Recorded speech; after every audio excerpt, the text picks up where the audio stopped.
TDP MLA పుట్టా సుధాకర్ యాదవ్ సంస్థ పీఎస్కే HIS పై కూటమి ప్రభుత్వం వల్లమాలిన ప్రేమ ఒలకబోస్తోంది.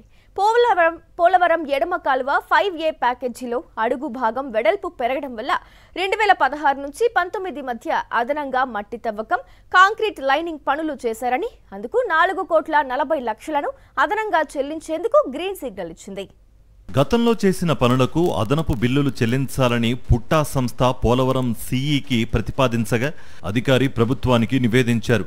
దీనికి ఈ ఏడాది జూలై 30న ఎస్ఎల్డీసీ ఆమోదం తెలిపింది.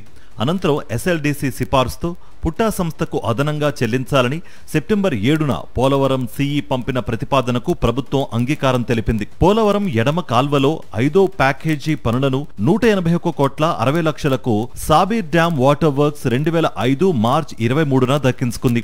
అయితే కాల్వ తవ్వకం, లైనింగ్, కాంక్రీట్ పనులను ఆ సంస్థ నుంచి తప్పించి 142,88,00,000కు పీఎస్కే హెచ్ఎస్కి నామినేషన్ పద్ధతిపై 2016 నవంబర్ 30న చంద్రబాబు సర్కార్ కట్టబెట్టింది.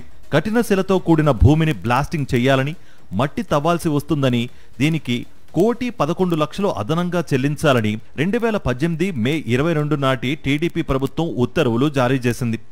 కాంక్రీట్ నిర్మాణాల్లో మార్పుల వల్ల అదనంగా 38,986 కోట్లు చెల్లించాలని 2018 జూలై 10న మరో ఉత్తర్వులిచ్చింది. ఈ మేరకు పీఎస్కే హెచ్ఎస్ సంస్థతో పోలవరం అధికారులు సప్లిమెంటరీ అగ్రిమెంట్లు చేసుకున్నారు. దాంతో ఆ సంస్థకు 180 కోట్లకు పైగా విలువైన పనులను అప్పగించినట్లయింది. 2019 అక్టోబర్ 8 నాటికి పీఎస్కే హెచ్ఐఎస్ సంస్థ 117,05,00,000 విలువైన పనులు పూర్తి చేసింది.